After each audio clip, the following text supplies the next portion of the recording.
사람은 위협을 설명할 수 없을 때 그것을 괴담이라고 부릅니다.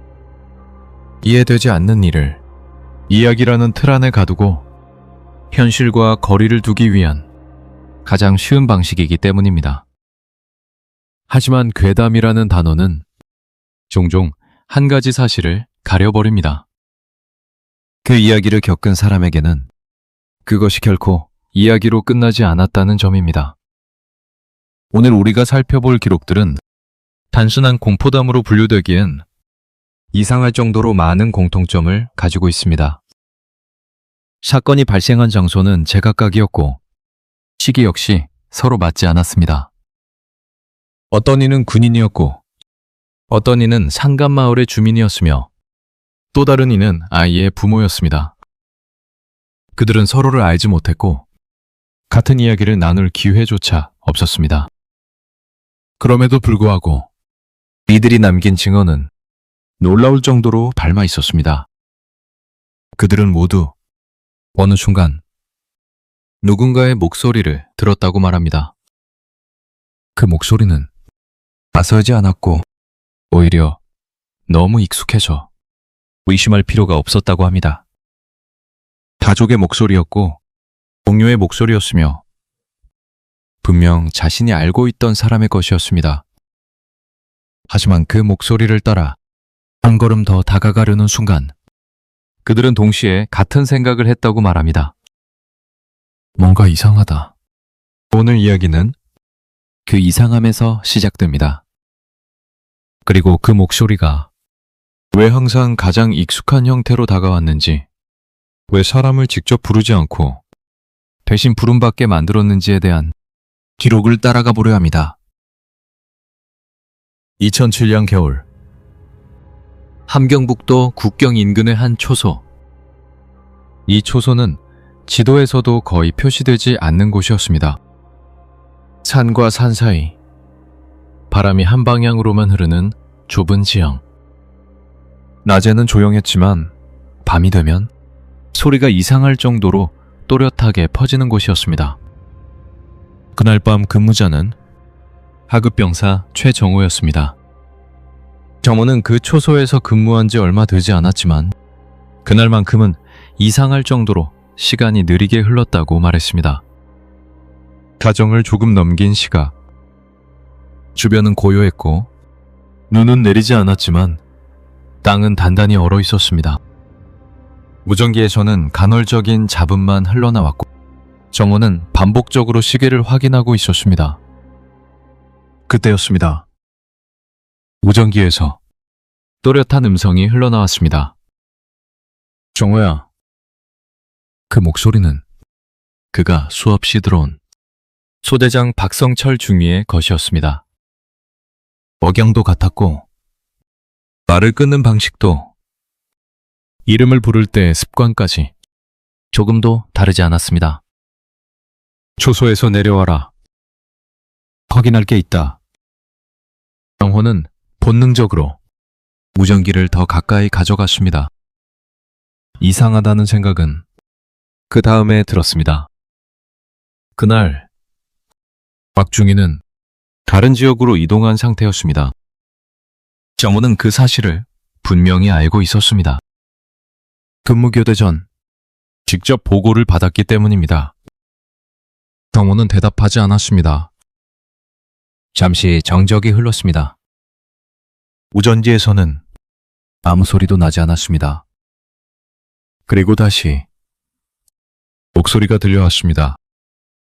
왜 안 내려오나? 이번에는 말이 조금 느렸습니다. 단어와 단어 사이가 미묘하게 늘어졌고 억양이 어딘가 어긋나 있었습니다. 그 순간 함께 근무하던 상급병 이동수가 정호의 팔을 붙잡았습니다. 동수는 무전기를 보지 않고도 정호가 굳어있는 걸 알아챘다고 합니다.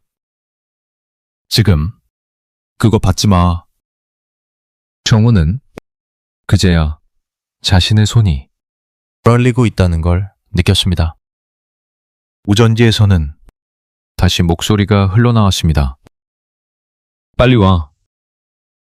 이번엔 박중희의 목소리였지만 이상하게도 감정이 없었습니다. 명령 같지도 않았고 부르는 것 같지도 않았습니다. 마치 연습한 논장을 그대로 읽는 듯한 느낌이었다고 합니다. 동수는 훗날 이렇게 말했습니다. 사람이 말하는데 사람이 말하는 느낌이 아니었어요. 그 순간 초소 안은 갑자기 조용해졌습니다. 바람 소리도 멀리서 들리던 금소금도 마치 누군가 소리를 꺼버린 것처럼 사라졌습니다. 오전은 그 이후로 갑자기 끊겼습니다. 정호와 동수는 초소 아래를 내려다보았습니다. 눈밭은 깨끗했습니다. 누군가 올라온 흔적도 서있던 흔적도 없었습니다. 하지만 조금 더 자세히 보자 이상한 것이 눈에 들어왔습니다. 눈 위에 깊게 파인 자국들이 일정한 간격으로 이어져 있었습니다. 사람의 발자국처럼 보였지만 보폭이 정상적이지 않았습니다. 한 걸음과 한 걸음 사이가 지나치게 멀었습니다. 그 자국들은 초소를 향해 곧게 나오고 있었습니다. 마치 누군가 아주 천천히 그러나 멈추지 않고 다가오던 것처럼. 그날 이후 정우는 무전기가 울릴 때마다 즉시 받지 않게 되었습니다. 동수는 번역 후에도 밤에 누군가 자신의 이름을 부르는 꿈을 자주 꾼다고 말했습니다. 그리고 두 사람 모두 한 가지는 분명히 말합니다. 그 목소리는 위협하지 않았고 소리를 지르지도 않았습니다. 그저 너무도 익숙한 방식으로 아래로 내려오라고 말했을 뿐이었습니다.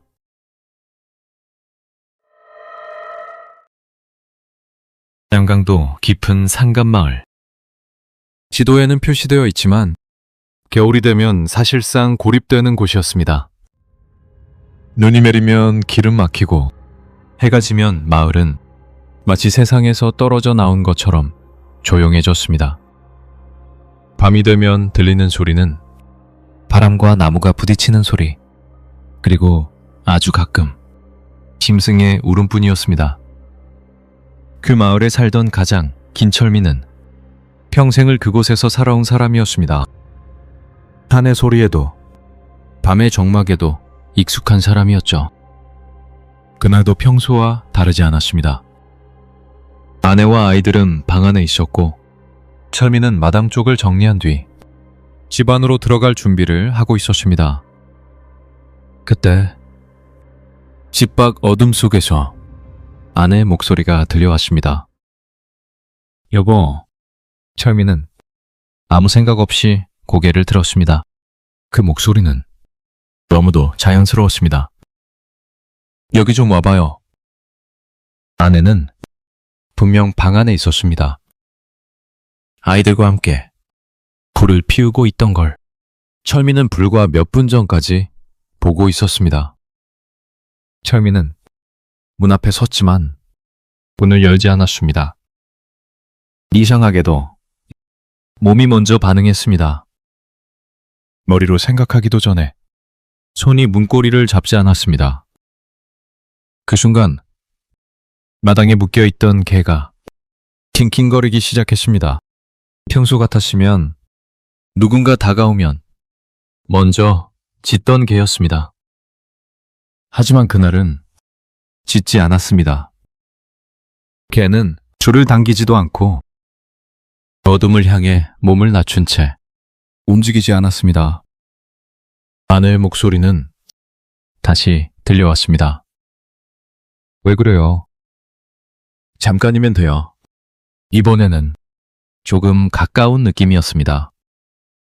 마치 마당 한가운데쯤에서 말하고 있는 것처럼 들렸습니다. 철민은 그때 처음으로 이상하다는 생각을 했습니다. 아내의 말투였지만 말과 말 사이가 묘하게 어긋나 있었습니다. 감정이 빠진 것처럼 연결되지 않는 느낌이었습니다. 철민은 아내의 이름을 불렀습니다. 그러자 집 안에서 아내의 목소리가 들려왔습니다. 왜요? 그 순간 마당의 목소리는 아무 말도 하지 않았습니다. 그날 밤 이후 철민의 집은 해가 지기 전에 문을 잠그기 시작했습니다. 걔는 밤마다 줄을 끊으려 했고 며칠 뒤 아예 마을에서 사라졌습니다. 사람들은 한짐승 때문이라고 말했지만 철민은 그 말을 믿지 않았습니다. 며칠 뒤 계곡 근처에서 개의 흔적이 발견되었습니다. 발자국은 계곡 중간까지 이어져 있었고 그 지점에서 갑자기 끊겼습니다. 마치 어딘가로 끌려간 것처럼. 그 이후로도 밤이 되면 철민은 아내의 목소리를 들었습니다. 하지만 그 목소리는 항상 집 밖에서만 들렸습니다. 철민은 끝내 문을 열지 않았습니다. 그는 이렇게 말했습니다. 부르는 소리는 항상 아는 사람이었어요. 그래서 더 무서워. 몇 달 뒤 그 가족은 마을을 떠났습니다. 철민은 지금도 밤에 누군가 자신의 이름을 부르면 아무 대답도 하지 않는다고 합니다. 그는 한 가지만 분명히 말했습니다. 그 목소리는 화를 내지 않았고 위협하지도 않았습니다. 그저 너무 자연스럽게 집 밖으로 나오라고 말했을 뿐이었습니다. 2012년 겨울 북부 산악지대를 가로지르는 군 보급 수송 노선. 이 길은 지도상으로는 짧아 보였지만 실제로는 4시간씩 사람 그림자조차 보기 힘든 구간이 이어지는 곳이었습니다. 겨울이 되면 눈과 바람이 겹쳐 길과 숲의 경계조차 흐려졌고 밤에는 차량 불빛 외에는 주변을 확인할 방법이 거의 없었습니다. 그날 운전병은 참병 강민수였습니다. 민수는 수송 임무를 여러 차례 수행한 경험이 있었고 야간 운전에도 비교적 익숙한 병사였습니다. 하지만 그는 훗날 그날 밤만큼은 처음부터 공기가 달랐다고 말했습니다. 출발 전부터 우전 상태가 고르지 않았고 엔진 소리가 평소보다 크게 들렸다고 했습니다. 한쪽은 이상할 정도로 조용했고 바람 소리조차 차량 외부에 붙어있는 것처럼 느껴졌습니다. 시계는 밤 10시를 막 넘긴 시각이었습니다. 민수는 정해진 속도를 유지한 채 창길을 따라 천천히 이동하고 있었습니다. 그때 무전기에서 짧은 잡음이 들렸습니다. 그리고 이어서 익숙한 목소리가 흘러나왔습니다. 강민수. 민수는 반사적으로 무전기를 잡았습니다. 그 목소리는 중대 상급자의 것이었습니다. 톤도 말버릇도 조금도 다르지 않았습니다. 지금 위치에서 정차해라. 확인할 게 있다. 민수는 지시에 따라 차량을 갓길에 세웠습니다. 헤드라이트 불빛이 눈 덮인 도로를 밝히고 있었지만 그 너머는 아무것도 보이지 않았습니다. 그는 잠시 기다렸습니다. 하지만 아무도 나타나지 않았습니다. 우전지에서는 다시 잡음이 흘렀고 곧 같은 목소리가 다시 들려왔습니다. 민수야, 이번에는 이름을 부르는 방식이 조금 달랐습니다. 끝을 흐리는 듯 했고 마치 누군가 흉내내듯 조심스럽게 말하는 느낌이었습니다. 윈수는 순간적으로 이상함을 느꼈습니다.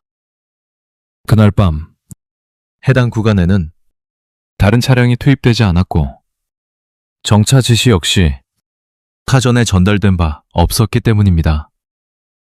윈수는 오전에 응답하지 않았습니다. 그때 차량 앞쪽 도로 위에서 이상한 것이 보이기 시작했습니다. 눈 위에 자국이 하나둘 나타난 것입니다. 처음에는 바람에 쓸린 흔적처럼 보였지만 곧 그것이 발자국이라는 걸 알게 되었습니다. 사람의 발자국과 비슷한 형태였지만 보폭이 정상적이지 않았습니다. 한 걸음과 다음 걸음 사이가 지나치게 멀었고 눈을 깊게 눌러 무게감이 느껴졌습니다. 발자국은 차량을 향해 곧게 이어지고 있었습니다. 무전기에서 다시 목소리가 들렸습니다. 밖에 나와서 확인해라. 이번에는 명령처럼 들렸습니다. 하지만 민수는 차에서 내리지 않았습니다. 그는 문 손잡이에 손을 올렸지만 끝내 문을 열지 않았습니다. 이유는 명확하지 않았습니다. 다만 그 순간 밖으로 나가면 돌아오지 못할 것 같다는 막연한 확신이 들었다고 합니다. 발자국은 차량 바로 앞에서 멈췄습니다. 그 지점 이후로는 아무 흔적도 없었습니다. 마치 거기서 사라진 것처럼. 윈수는 엔진을 다시 걸고 천천히 출발했습니다. 그 이후로는 뒤를 돌아보지 않았고 오전에도 응답하지 않았습니다. 다음 날 윈수는 해당 상황을 보고했습니다. 그러나 기록에는 무전 오작동이라는 한 줄만 남았습니다. 상급자는 그 시간대에 어떠한 지시도 내린 적이 없다고 말했습니다. 윈수는 번역 후 다시는 산길 야간 운전을 하지 않았습니다. 그는 지금도 이렇게 말합니다. 그 목소리는 화를 내지도 않았고 겁을 주지도 않았어요. 그저 아주 당연하다는 듯 밖으로 나오라고 했을 뿐입니다. 국경과 멀지 않은 작은 마을. 산과 숲이 마을을 둘러싸고 있었고 해가 지면 바람 소리 외에는 거의 아무 소리도 들리지 않는 곳이었습니다. 그 마을에 살던 9살 아이 한지우는 밖에서 노는 걸 좋아하는 아이였습니다. 부모는 지우가 집 근처를 벗어나지 않도록 늘 같은 약속을 반복했습니다. 해지기 전에는 꼭 들어와. 지우는 그 약속을 잘 지키는 아이였습니다. 그래서 그날 오후 부모는 별다른 걱정을 하지 않았습니다. 해가 기울기 시작할 무렵 어머니는 지우의 이름을 불렀습니다. 지우야, 들어와. 대답이 없었습니다. 처음에는 아이들이 흔히 그러듯 놀다 보면 못 들었을 거라 생각했습니다. 몇 분 뒤 다시 불렀지만 여전히 대답은 없었습니다. 집 뒤편 숲 가장자리에서 지우의 신발 자국이 보였습니다. 작고 가벼운 발자국이 숲 쪽으로 이어져 있었습니다. 부모는 그제야 이상함을 느꼈습니다. 지우는 숲 안으로 들어가지 말라는 말을 특히 잘 지키던 아이였기 때문입니다. 마을 사람들과 함께 수색이 시작되었습니다. 어둠이 내려앉기 시작했고 손전등 불빛이 나무 사이를 훑었습니다. 사람들은 지우의 이름을 불렀습니다. 지우야. 대답은 없었습니다. 수색이 길어질수록 어른들의 목소리는 점점 조급해졌고 숲은 더 깊고 조용해졌습니다. 그날 밤 지우는 발견되지 않았습니다. 다음 날 새벽 숲에서 조금 떨어진 작은 개울 근처에서 지우가 발견되었습니다. 아이의 옷은 젖어 있었고 몸은 차가웠지만 눈에 띄는 상처는 없었습니다. 지우는 울지도 않았고 소리를 소르지도 않았습니다. 그저 멍하니 어른들을 바라보고 있었습니다. 집으로 돌아온 뒤 부모는 지우에게 어떻게 숲으로 들어갔는지 물었습니다. 지우는 한참을 침묵하다가 이렇게 말했습니다. 삼촌이 불렀어. 삼촌은 그날 하루 종일 다른 지역에 있었습니다. 여러 사람이 그 사실을 알고 있었습니다. 부모는 지우가 무서운 일을 겪어 착각한 거라 생각하려 했습니다. 하지만 지우는 자세하게 설명했습니다. 삼촌 목소리였어. 항상 나 부를 때처럼. 그 목소리는 숲 안쪽에서 들려왔다고 했습니다. 아프다며 도와달라고 했다고 말했습니다. 지우는 그 소리를 따라 숲으로 들어갔습니다. 처음에는 계속 멀리 있었어. 근데 내가 가면 또 조금 앞에서 불렀어. 지우는 그 목소리가 화를 내지도 급하게 말하지도 않았다고 했습니다. 그저 천천히 기다리라는 말을 반복했을 뿐이라고 말했습니다. 거기 서 있어. 조금만 기다려. 지우는 그 말을 믿었습니다. 숲 안에서 얼마나 시간이 흘렀는지는 지우도 알지 못했습니다. 해가 졌다는 것도 사람들이 자신을 찾고 있다는 것도 몰랐다고 했습니다. 지우는 개울 근처에 서 있었고 그 목소리는 더 이상 들리지 않았다고 했습니다. 그날 이후 지우는 변했습니다. 누군가 뒤에서 이름을 불러도 절대 바로 돌아보지 않았습니다. 밤에는 혼자 잠들지 못했고 문이 닫히는 소리에 유난히 민감해졌습니다.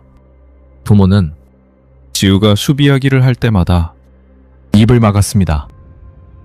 그저 잊게 하고 싶었습니다. 하지만 지우는 한 가지만은 끝까지 바꾸지 않았습니다. 목소리는 진짜였어. 그 아이는 지금도 말합니다. 그날 숲에서 자신을 부른 것은 분명 아는 사람이었지만 결코 사람은 아니었다고.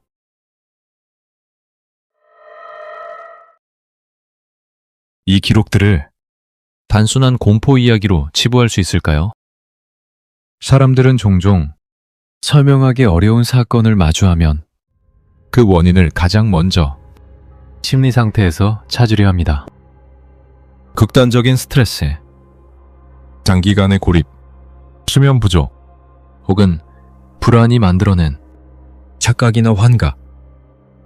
실제로 이런 환경에서는 청각 왜곡이나 기억의 오류가 발생할 수 있습니다. 사람의 뇌는 익숙한 패턴을 만들어내는데 매우 능숙하기 때문입니다. 하지만 문제는 이 기록들이 단순히 이상한 경험 수준에 머무르지 않는다는 점입니다. 각 사건은 서로 다른 지역에서, 서로 다른 시기에, 서로 다른 사람들에게서 발생했습니다. 그럼에도 불구하고 놀라울 정도로 비슷한 디테일을 공유합니다. 먼저 목소리의 문제입니다. 이들은 낯선 소리를 들었다고 말하지 않습니다. 괴상한 울음이나 정체 모를 음성을 들었다고도 하지 않습니다. 대신 가장 익숙한 사람의 목소리를 들었다고 말합니다.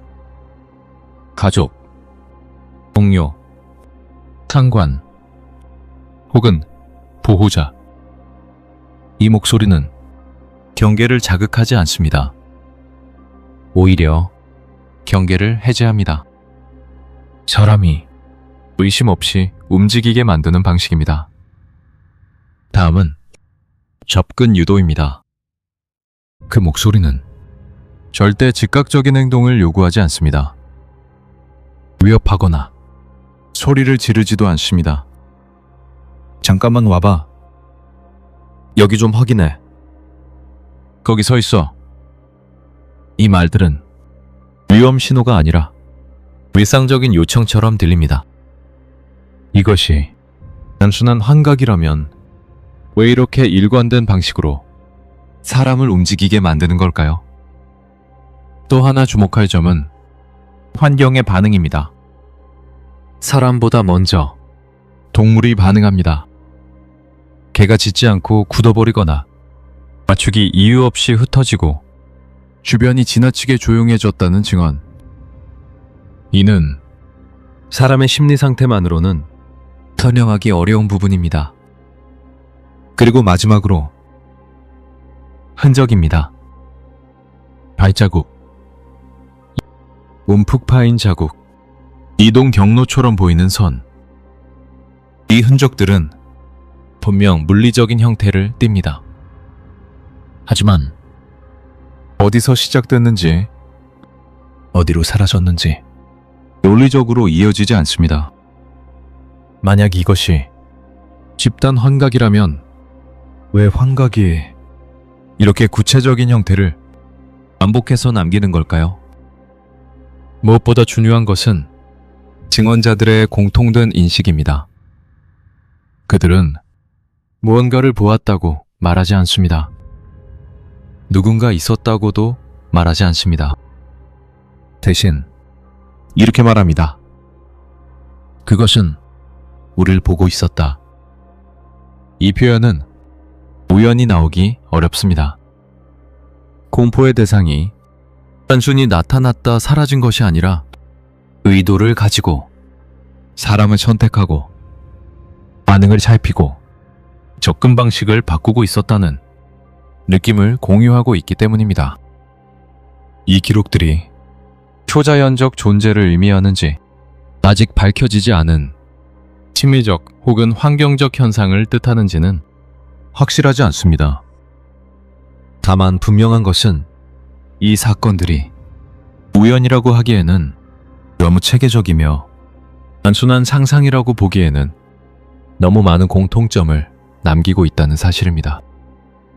그리고 이 지점에서 이야기는 다시 질문으로 돌아옵니다.